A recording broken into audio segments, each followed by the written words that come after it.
چھوڑ کر عزت ڈھونڈنے والوں، عزت کہاں ہے؟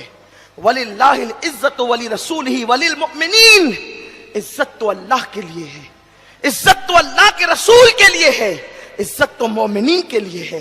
لیکن حیرت ہو گئی، حد ہو گئی، نوکریوں کے لیے داڑیاں چھوٹ رہی ہے، نماز چھوڑنا کوئی خاص بات نہیں مسلمانوں کے لیے، نماز چھوڑنا کوئی خاص بات نہیں مسلمانوں کے لیے، نماز چھوڑنا تو ایک عام بات ہے، جبکہ اللہ کے حبیب نے فرمایا من ترک الصلاۃ متعمدا فقد کفر، جس نے ایک وقت کی نماز جان بوجھ کے چھوڑ دی وہ کافر ہو گیا۔ حدیث کا جو ہے وہ لغوی اور لفظی معنی یہی ہے، حالانکہ پھر اس کی ترجمانی میں تعویلاً ہم یہ کہتے ہیں احناف کہ جس نے ایک وقت کی نماز چھوڑ دی وہ کفر کی حد تک پہنچ گیا، لیکن یہ ہم کہتے ہیں حضور علیہ السلام کی حدیث کا لفظی معنی یہی ہے متعمدن فقد کفر، وہ کافر ہو گیا۔ اسی لیے غوث الاعظم دستگیر جو حنبلی المسلک ہیں ان کا فتویٰ یہی ہے کہ جو ایک وقت کی نماز جان بوجھ کر چھوڑے وہ کافر ہو گیا۔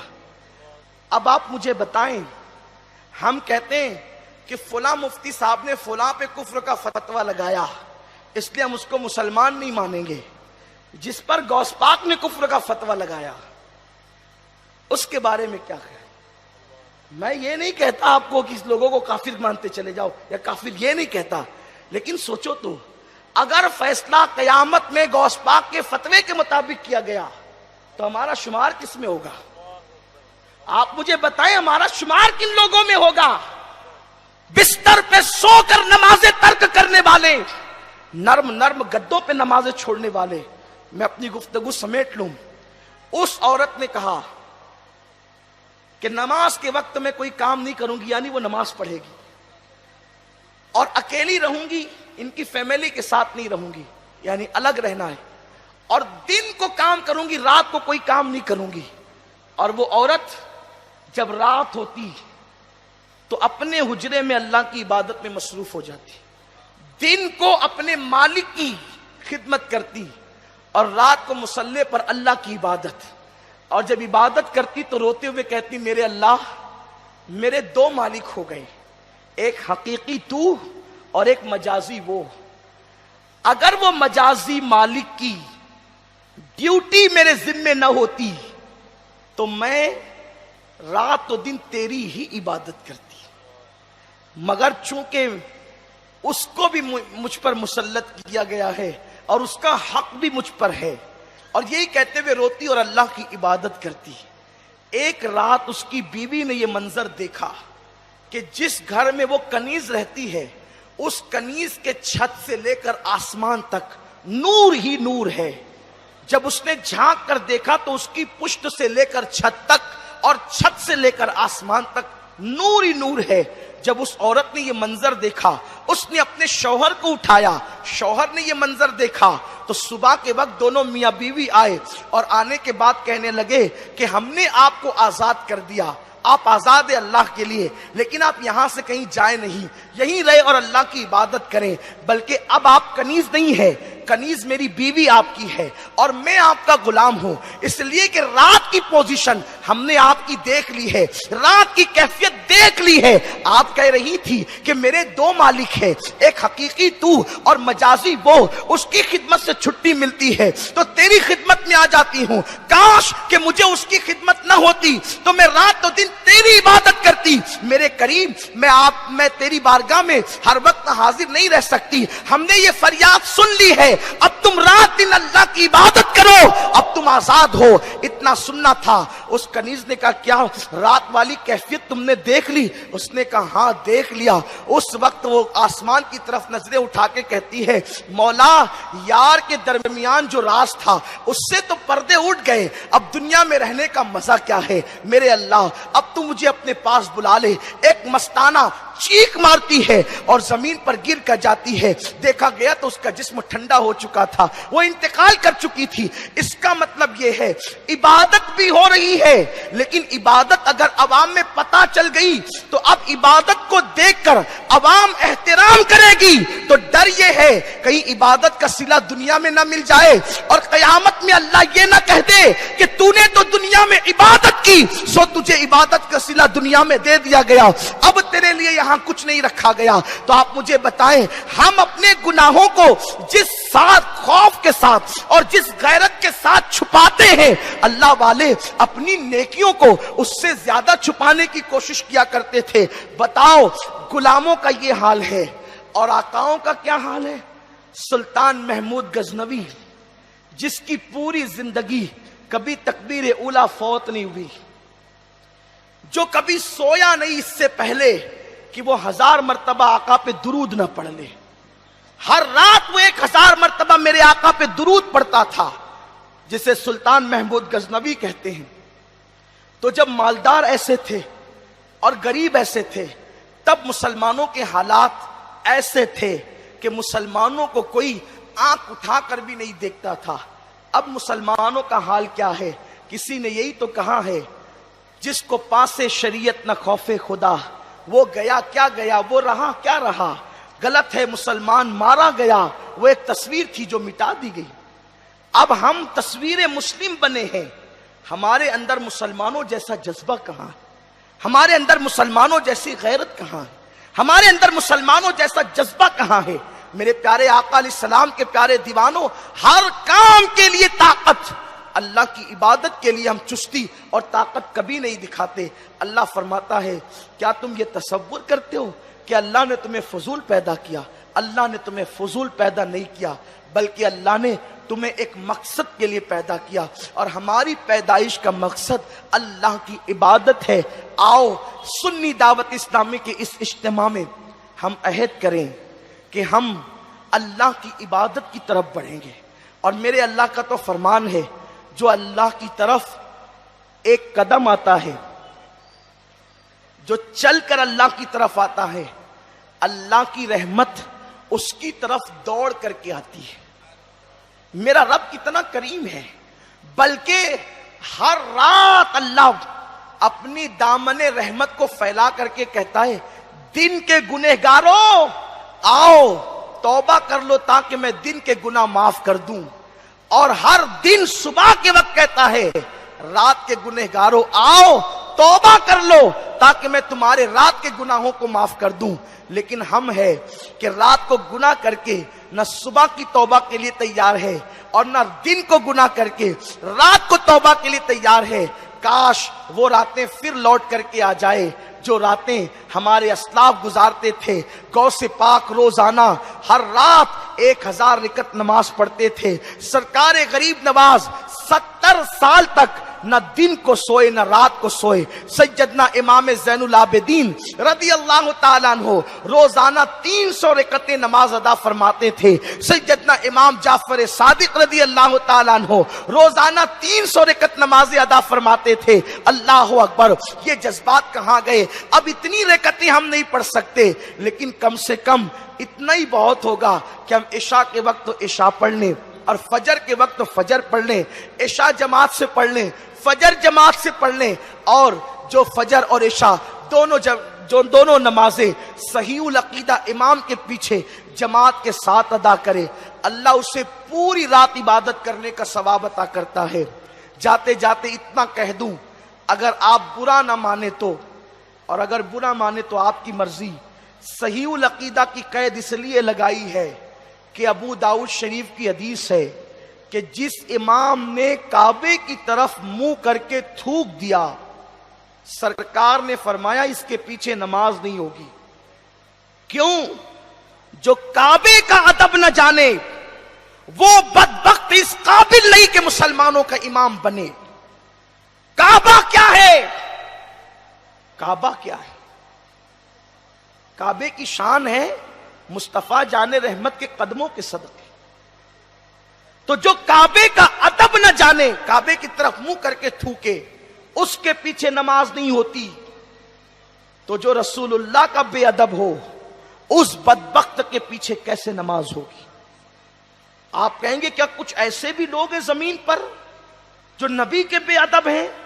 ہم کہتے ہیں ہاں ہے، اور چند اشارے دے کر کے اپنی گفتگو ختم کروں کہ جو لوگ نبی کے بے ادب ہیں وہ اپنی تقریروں میں کہتے ہیں نبی ہماری طرح انسان ہے، ہماری طرح بشر ہیں، وہ بے ادب ہیں، ان کے پیچھے نماز نہیں۔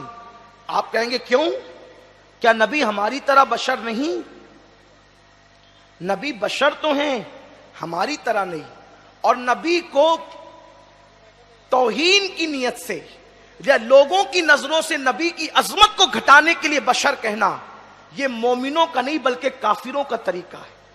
اور علماء کی موجودگی میں عرض کروں پورے چیلنج کے ساتھ قرآن میں ایک آیت کوئی نہیں بتا سکتا کہ اللہ نے نبی کو بشر کہنے کا حکم دیا۔ 6666 آیتیں ہیں، ایک بھی آیت قرآن کی ایسی نہیں بتا سکتے جس میں اللہ نے نبی کو بشر کہنے کا حکم دیا، لیکن قرآن میں درجنوں آیتیں ایسی ہیں کہ کافروں نے نبی کو بشر کہا۔ تو پتا چلا نبی کو بشر کہنا ان کی شان گھٹانے کے لیے کافروں کا طریقہ ہے، مومنوں کا طریقہ نہیں ہے۔ بلکہ اللہ نے خود اپنے نبی کو بشر نہیں کہا، خود اس نے بشر نہیں کہا۔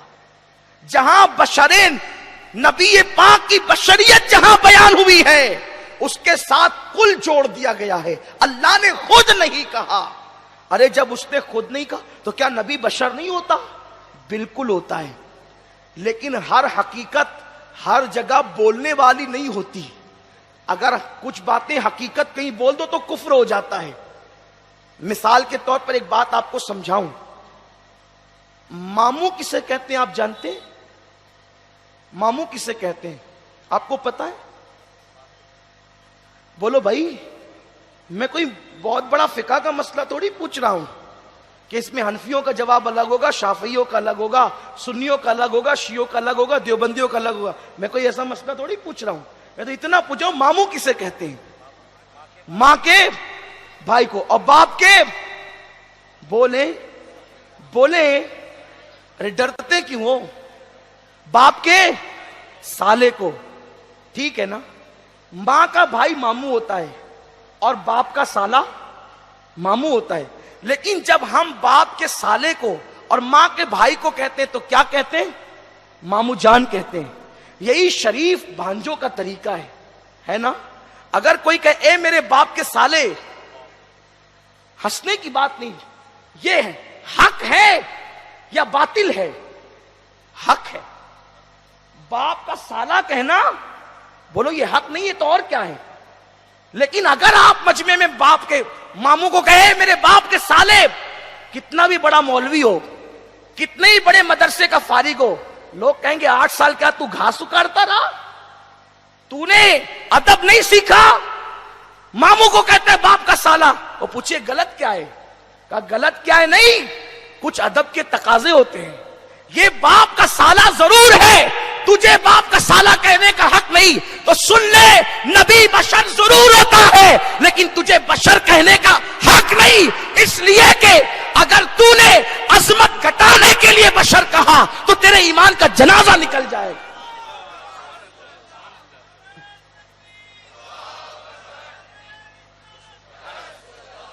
غیر بشر کبھی نبی نہیں ہو سکتا، یہ عقیدہ ہے، متفقہ عقیدہ ہے اہل ایمان کا، لیکن تمہیں بشر ہی ملتا ہے کہنے کو۔ اس کا کیا تم قرآن نے یا ایھا النبی نہیں کہا، طٰہٰ نہیں کہا، مزمل نہیں کہا، مدثر نہیں کہا، یاسین نہیں کہا؟